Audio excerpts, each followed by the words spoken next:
Film के start में हम एक मोटी सी लड़की को देखते हैं जिसका नाम ड्यान है, जो कि एक बेकरी में काम करती है और खाने पीने का बहुत शौक रखती है और हर वक्त खाती पीती रहती है। वहीं दूसरी तरफ इसका बॉयफ्रेंड टॉम एक फिटनेस ट्रेनर है और वो अपनी सेहत का बहुत ज़्यादा ख्याल रखता है। इन दोनों के बीच में प्यार कुछ साल पहले हुआ था, जब ड्यान पतली और बहुत सी लड़की थी। एक दिन टॉम को अपनी दोस्त की शादी पर जाना था और जिसमें उसकी गर्लफ्रेंड ड्यान भी आ रही थी, जिस वजह से ड्यान अपने कमरे में बहुत से कपड़े ट्राई करती है, पर उसे कोई भी पूरे नहीं आ रहे थे क्योंकि उसकी कमर बहुत मोटी हो चुकी थी। उसकी चर्बी बहुत बढ़ गई थी और कपड़ों से बाहर आ रही थी। जब वो ड्यान को इस हालत में देखता है तो उसकी आंखें खुली की खुली रह जाती हैं, क्योंकि वो एक फिटनेस ट्रेनर था और शादी की पार्टी में आए लोग उसकी गर्लफ्रेंड को इतना मोटा देखते तो उसकी रेपुटेशन खराब हो सकती थी।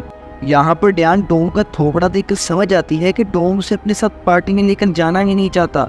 इसलिए ड्यान टॉम को झूठ बोल देती है कि आज मेरी तबीयत कुछ ठीक नहीं है, इसलिए मैं तुम्हारे साथ नहीं जा सकती। ये बात सुनकर टॉम बहुत खुश हो जाता है और ड्यान को में अकेला छोड़कर पार्टी में चला जाता है। बाद में ड्यान अपनी मोटी सी कमर को देख देख कर परेशान हो रही थी। बाय द वे, पर मुझे तो वो बहुत बोर लग रही थी। चलो ये बात छोड़ो। और बाद में वो जब अपना वेट करती है तो वो देखती है कि वो पूरा 76 किलो की हो गई है। इसलिए वो अपनी भूख को मिटाने के लिए बर्गर पिज़्ज़ा छोड़कर पानी पीने लगती है। जब वो अपने फ़ोन पर इंस्टाग्राम चला रही थी तो वो देखती है कि उसका बॉयफ्रेंड टॉम किसी वार्म सी लड़की के साथ फ़ोटो लेकर इंस्टा पे पोस्ट कर रहा है और वो होट से लड़की ही टॉम की चुम्मियाँ पपियाँ ले रही है। यह सब देखकर ड्यान की हट जाती है और वो सबसे तंबू पहनकर उस पार्टी में पहुंच जाती है और मुंह उठाकर अंदर घुस जाती है। वहाँ पर वो देखती है कि टॉम अभी भी उस होट सी पतली कमरिया वाली लड़की के साथ डांस कर रहा है और ये देखकर वो अंदर ही अंदर से जलने लगती है और मोटी सी कमर को लेकर डांस में कूद पड़ती है। ये देखकर टॉम बहुत परेशान होता है, पर बेचारा कर भी क्या सकता था। और फिर लंच के दौरान ड्यान खाने पर टूट पड़ती है जैसे उसने बहुत दिनों से कुछ खाया ही ना हो। वहाँ पर एक आदमी भी लंच कर रहा था, उसने बहुत ज़्यादा शराब पी हुई थी। वो ड्यान को देखकर कहता है ये किस दुनिया का जानवर है। वो टॉम को कहता है कि तुम कितने होट और ये क्या जानवर है, इसे बेच कर आओ। खैर, फिर ड्यान टॉम से पूछती है कि तुम उस होट पतली कमरिया वाली लड़की के साथ क्या कर रहे थे। इसके जवाब में टॉम भी ड्यान को जानवर बोल देता है। इसकी वजह से उनकी लड़ाई हो जाती है। फिर वो न्यू कपल भी वहाँ पर आ जाता है जो ड्यान से कहता है कि तुमको बच्चा होने वाला है क्या। बाद में हम ड्यान को बस में अपनी माँ के घर जाते हुए देखते हैं। घर पहुंचकर वो अपनी माँ को रोते हुए बताती है कि उसके बॉयफ्रेंड ने उसके जानवर जैसे शरीर को देखकर ब्रेकअप कर लिया। जिसके जवाब में उसकी माँ कहती है कि छोड़ो सब, तू कौन सा मोटी है, बस तेरी थोड़ी हड्डी बाहर है, तो मेरी शहजादी परी है तो तू गुलाब जामुन है। जो सुनते ही ड्यान और ज़्यादा भड़क जाती है। अगली सुबह वो अपनी दोस्त नताशा को कॉल करती है और उसके घर में जाकर अपना डेरा लगा लेती है। और उसकी दोस्त अपने लोमड़ी की शक्ल वाले बॉयफ्रेंड के साथ रहती थी, इसलिए ड्यान उसके घर की बालकनी में डेरा लगा लेती है और वो वहाँ दिन रात लेटी लेटी टॉम को याद करती थी और खाना टूसती थी और अपनी दोस्त नताशा को टॉम की बर्बत की बुराइयाँ भी करती थी। इसी बीच एक दिन नताशा ड्यान को अपनी दोस्त के बारे में बताती है जिसको मोटापा नाम की बीमारी ने घेर लिया था। वो भी दिन के दिन ड्यान की तरह मोटी होती जा रही थी, इसलिए उसके बॉयफ्रेंड ने भी उसके साथ टपाटप करके छोड़ दिया था। लेकिन उसने अपने बॉयफ्रेंड को नहीं छोड़ा और जिम शीम करके अपने बॉयफ्रेंड को पा लिया था। अब नताशा की इस मोटिवेशन स्टोरी को सुनकर ड्यान कुछ ज़्यादा ही मोटिवेट हो जाती है और अगले ही दिन उठाकर जिम पहुंच जाती है। वो लोगों को देख देख कर जिम कर रही थी और पहले जिस मशीन में टांग डालना जाता था उसमें अपनी गर्दन फंसा लेती है और जिम में मौजूद हर सामान के ऊपर जुल्म करने लगती है। अब जिम करने के बाद वो एक रेस्टोरेंट पे जाकर दबा कर पिज़्ज़ा बर्गर ठूसती है। तभी वहाँ पर उसकी दोस्त नताशा, जो कि उस रेस्टोरेंट की केयर टेकर थी, वो उसका खाना लेके डस्टबिन में फेंक देती है और उसके ऊपर बहुत चलाती है। अगर ड्यान ऐसा ही खाना खाती रहेगी तो वो कभी भी पतली नहीं हो सकती। फिर ड्यान मोटापे को ख़त्म करने के लिए एक देसी जुगाड़ करती है। वो अपने पूरे जिस्म पर एक क्रीम मलती है और प्लास्टिक के शापर को चढ़ा लेती है।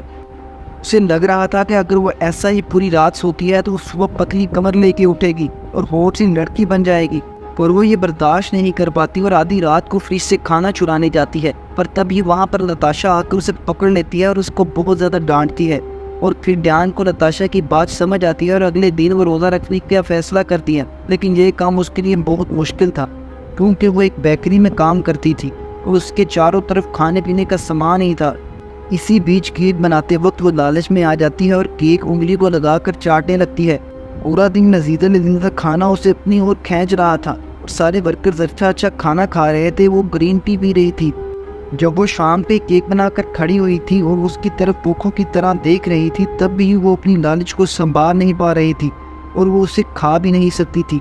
वो उसे कुछ देर देखने के बाद उस पुए को पूरे का पूरा खा जाती है, क्योंकि वो अपनी भूख और लालच को संभाल नहीं पा रही थी। उसे लगता था उसे कोई ईट डिसऑर्डर नाम की बीमारी है।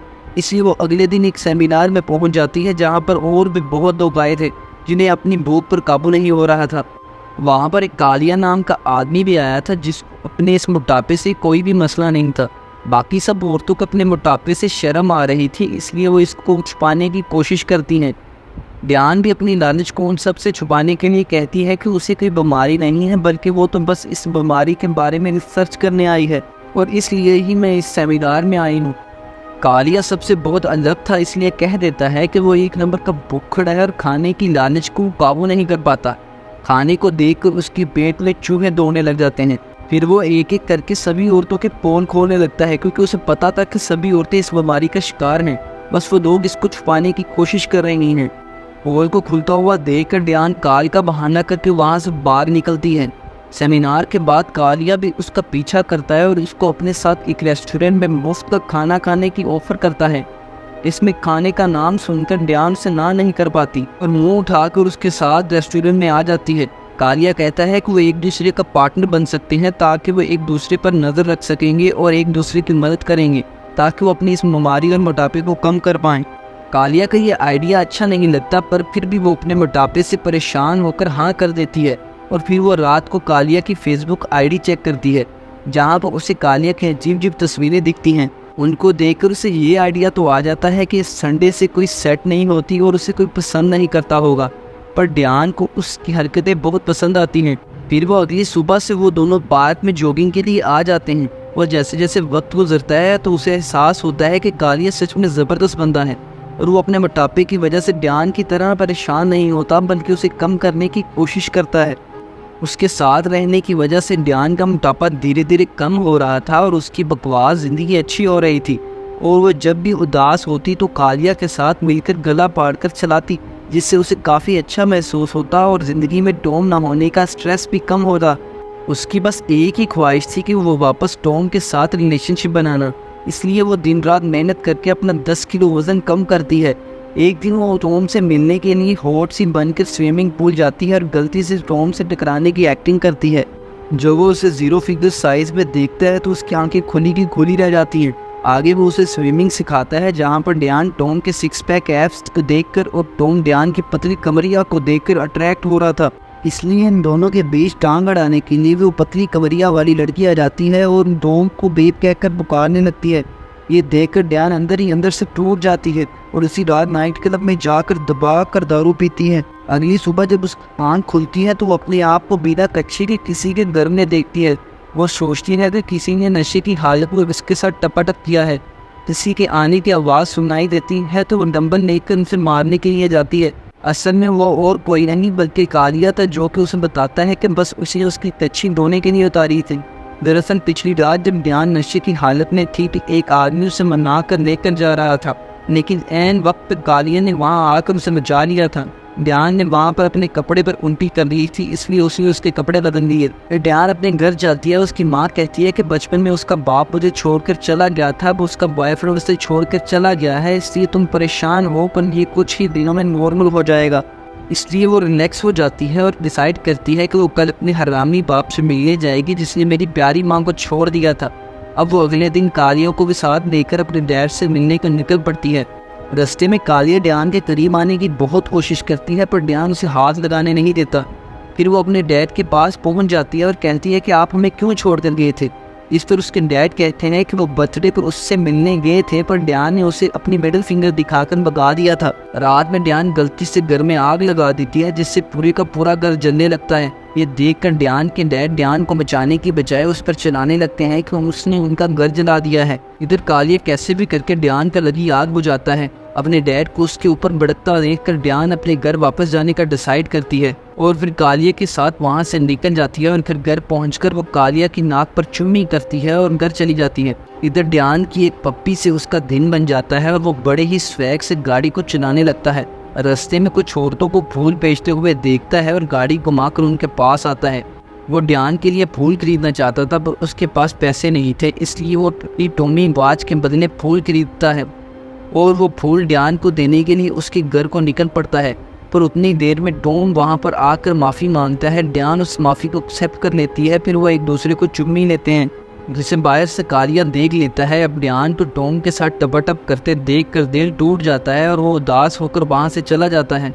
इधर सब कुछ होने के बाद ड्यान को एहसास होता है कि अगर वो कल से फिर से मोटी हो गई तो टॉम फिर से उसे छोड़कर भाग जाएगा, इसलिए वह टॉम के साथ परमानेंट ब्रेकअप कर लेती है। फिर रात को वो अपना अकेलापन दूर करने के लिए कालिया के पास जाती है, जहाँ पर कालिया उससे बहुत रूडली बात करता है। वो कहता है कि उसे अब उसकी कोई भी ज़रूरत नहीं है, वो पतला हो चुका है, पर उसने अभी तक अपना 1 किलो वज़न भी कम नहीं किया था। अगले दिन डैड ड्यान से मिलने के लिए घर आते हैं और ड्यान से ज़िंदगी भर बुरा डैड होने पर माफ़ी मांगते हैं। वो वहाँ पर वैसे ही डांस करते हैं जैसे वो बचपन में ड्यान को हंसाने के लिए किया करते थे। आगे ड्यान कालिया से मिलने के लिए जाती है, जहाँ पर वो देखती है कि कालिया बोतल पी रहा है। फिर वो उसके पास जाकर उस बोतल को गिरा देती है और कहती है कि वो अभी भी उसका पार्टनर है, उसे अभी भी उसके वज़न को कम करने के लिए गाइड करना होगा। और फिर वो दोनों एक रेस में हिस्सा लेते हैं और जीत जाते हैं। इस दौरान कालिया ड्यान को किस करता है, जो ड्यान को बुरा नहीं लगता। ड्यान समझ जाती है कि उसके लिए टॉम नहीं बल्कि कालिया परफेक्ट है, क्योंकि वो कालिया काफ़ी अच्छे दिल का इंसान है। वो अपने मोटापे को कम करना तो चाहता है, पर वो अपने मोटापे से शर्म महसूस नहीं करता, इसलिए वो दोनों एक दूसरे को अपने दिल की बात बताते हैं। इस तरह कहानी का एंड कालिया और ड्यान के प्यारे रिलेशनशिप पर ख़त्म हो जाता है। आपको हमारी एक्सप्लेनेशन कैसी लगी कमेंट्स में बताएं और हमारे चैनल को सब्सक्राइब करें और घंटे को भी ऑन कर लें ताकि आप तक हमारी वीडियोस आती रहे।